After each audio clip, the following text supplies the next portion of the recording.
Good morning all. Today we can discuss about the topic basic infrastructure and services. This was included in the subject basics of civil and mechanical engineering for the S2 civil engineering students. Okay. Coming to basic infrastructure and services means these are the basic structures or services that is included in a building in order to smooth functioning of the building or the easiness of the users in a building.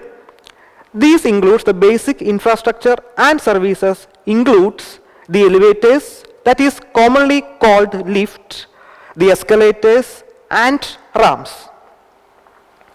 And the first one is elevators, or it is most commonly called lift. These elevators are used to transport persons or materials between two or more levels in vertical direction. The most important thing is in vertical direction. These are used to transport persons or materials between two or more levels in vertical direction. Commonly, the elevators are powered by electric motor with a drive traction cable with counterweight systems. Normally the drive traction cables are steel ropes in order to tie the counterweight and the room of the lift. Again, in some systems, hydraulic pumps are used in elevators or lift. Coming to the classification of elevators, first we can classify based on the use. We can classify it as passenger elevators, service elevators and goods elevators. First one is passenger elevator. Normally all of you seen the passenger elevators used in restaurants, in hotels, etc. And the passenger elevators are used to transport only passengers. Okay, we cannot carry goods or any other services in that lift. Normally it is designed only for passengers and the speed of this system is more compared to the other systems. Okay, it is used in flats, residence, hotels to transport only passengers. Next one is service elevators. Service elevators can carry goods along with passengers. This is commonly used in hospitals. Okay, in hospitals you can see we have to transport wheelchairs, we can transport stretchers, we have to transport beds, etc. So these elevators are comparatively bigger in size than passenger elevators and the speed is comparatively low as compared to passenger elevators. In these systems, in these service elevators, we can transport goods along with peoples. Okay. Next is goods elevator. As the name implies, goods elevator can transport only goods and it is not intended to carry passengers. In a construction site or in any other site, you can see some temporary type of systems to carry goods to the upper floor. These are goods elevators.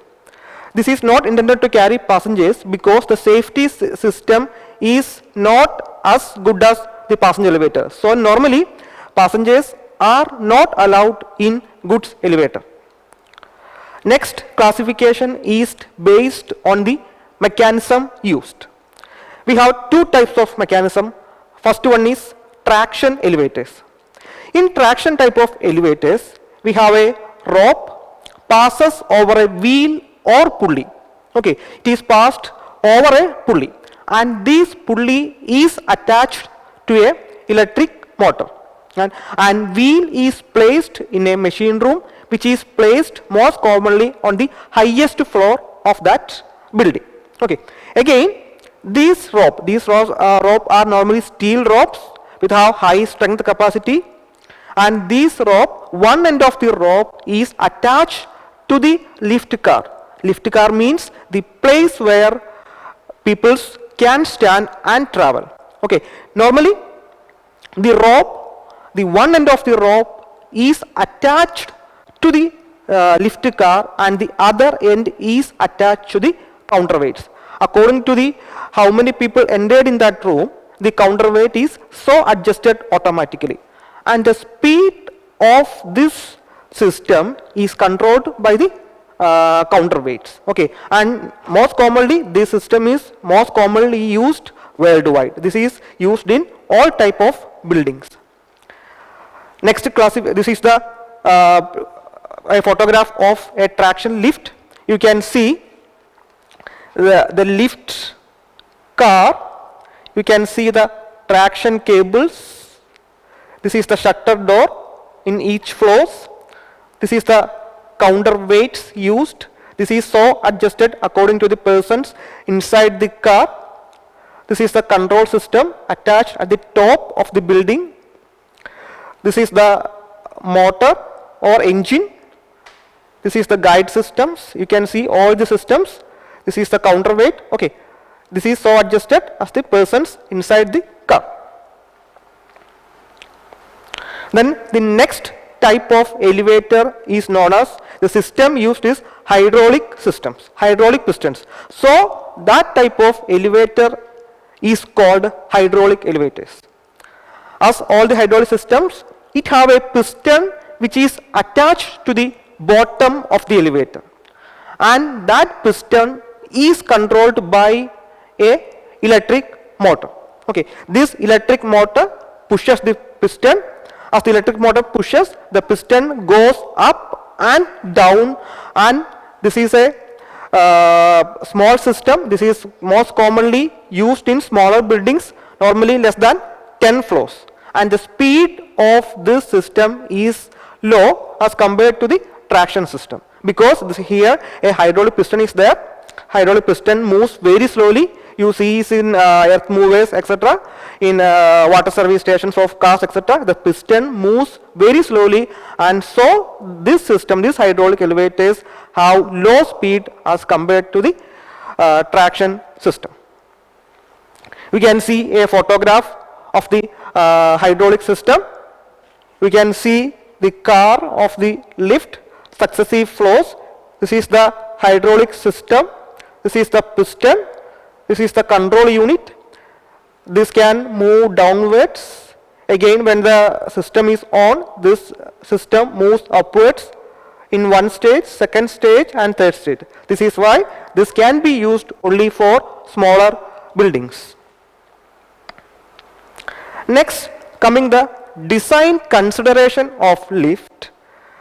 We cannot install a lift according to our wish. We have to follow some rules and regulations imposed by the government of India and government of Kerala, and the installation carried out in accordance with the National Building Code of India Part 8 Section 5, and that includes the installation of lift and escalators. And the main design parameters are, design parameters means which all things we have to be taken care while designing a lift, while designing the traction or hydraulic system of a lift. Okay, the design parameters include number of floors to be served by the lift and the floor to floor distance, then population of each floor to be served and the maximum peak demand. By calculating all these parameters, parameters are number of floors to be served by the lift, floor to floor distance, population of each floor to be served at the maximum peak demand. Considering all these parameters, or taking values of all these parameters, we have to design the lift. Again, Kerala Municipality Building Rules in 1999 have imposed some design consideration for lift. According to that building codes, every building exceeding 3 stories, in the case of hospitals or medical occupancy, we have to install a lift. According to Municipality Building Rules of Kerala, we have to install a lift, at least one lift, if it is exceed 3 stories, if the building is a functional classification of hospital or medical occupancy. In other type of buildings, we have to install a lift if the story is more than 4, or if the area or plinth area of the building is more than 2500 500 meter square. We have to install lift if the story height is more than 4 or the plinth area is more than 2500 meter square. We have to install at least one lift. Again, coming to some basic instructions or a basic design consideration of lift. And the lift, the entrance of the lift is, the door of the lift should be easily accessible from all the entrance of the building. You can see a flat, you can consider a flat. You have to install the lift which is easily accessible from all the entrance. Normally the flat have many entrance. The lift should be placed in such a way that it should be easily accessible from all the entrance. Then only all the occupants can use the lift very easily. Again, the corridor of the lift, the corridor or passage of the building should be enough wide to allow, it should have enough wide to allow for waiting of passengers and the through passengers. It should have enough room to wait all the passengers and to travel the through passengers. Next, coming to escalators. Escalators are moving staircase to carry passengers. In lift, it travels in vertical direction, but escalators are the staircase as such moving. These are moving staircase to carry passengers. And again, it should have an electric motor system, it should have chain of steps, and it have moving handrails. It should have an electric motor, it should have chain of steps and a moving handrails.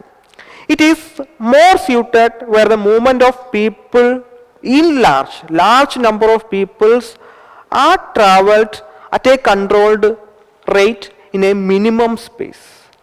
Okay, in lift you have to wait for some time until the lift car should arrive at the particular floor. Here the moving staircase is there.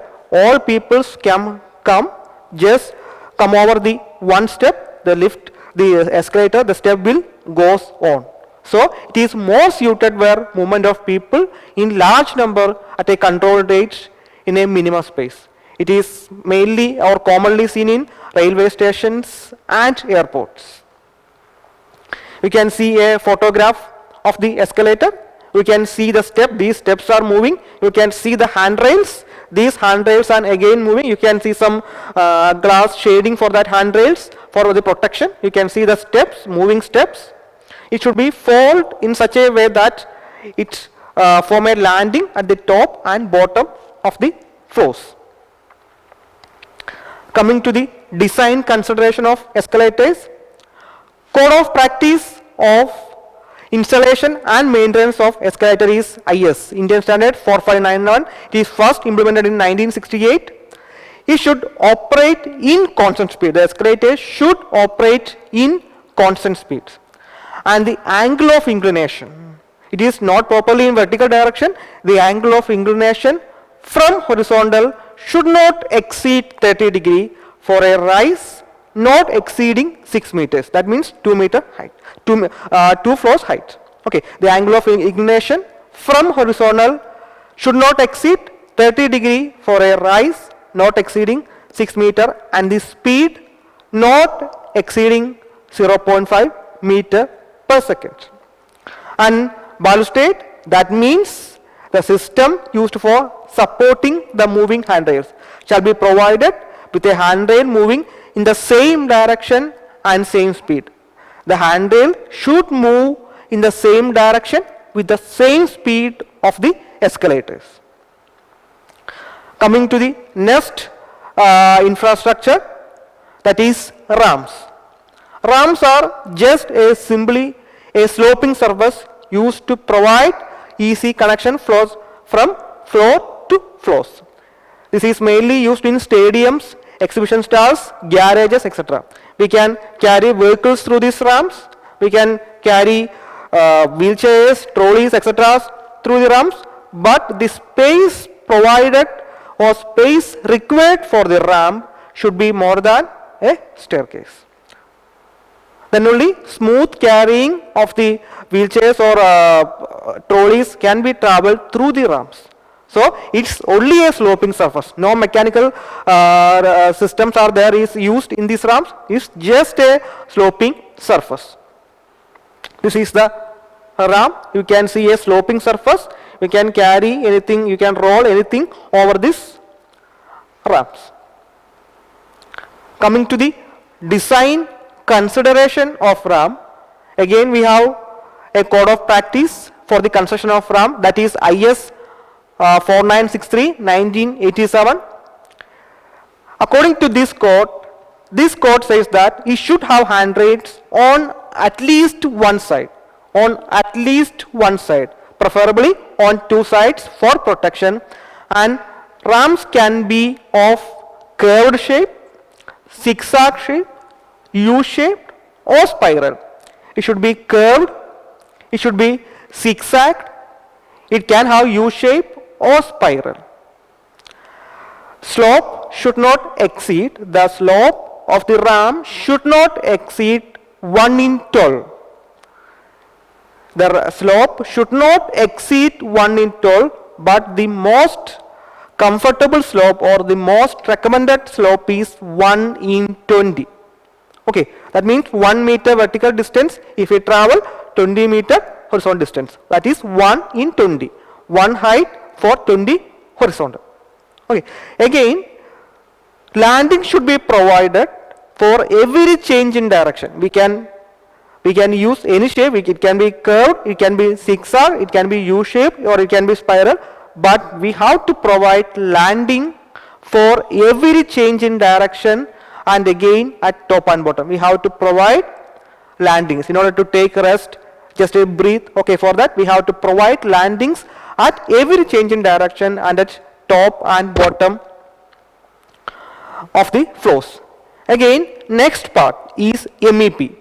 In a design, while considering of the construction of a design of a building or construction a building, we commonly called by MEP. Okay, what is meant by MEP? It is the most important part of a building, design of a building, and the MEP means M for mechanical engineering, E for electrical engineering, and P for plumbing. And the combination of these engineering levels is called MEP. M for mechanical, E for electrical, and P for plumbing. Coming in detail about MEP, M for mechanical engineering, and in this section we have to design the capacity of space heating, air conditioning, and mechanical ventilation. In some buildings require mechanical ventilation, and the design of mechanical ventilations and again space heating, air conditioning comes under M, that is mechanical engineering in MEP. And these systems are designed to maintain the temperature and humidity within the comfortable range. Unless we cannot use the building very comfortably. We have to maintain the temperature, the humidity within the particular range, the comfortable range of a human being. We have to ensure enough fresh air is supplied to the building, and to ensure the polluted air or the exhaled air should be gone out from the building. These all are the sections to be dealt by the mechanical engineering or mechanical engineering in order to provide comfort and healthy atmosphere. In the figure you can see some ducts, some rectangular ducts, some circular ducts. These are provided in a system to pump fresh air to the system and to suck the polluted air from the building. Okay, the design of these ducts, the other mechanical devices, comes under this category, that is mechanical engineering category. Coming to the next section, that is E, is for electrical engineering. The purpose of this section is the optimal design of conduit and wiring for providing electrical supply. And again, to avoid location conflicts between different installations.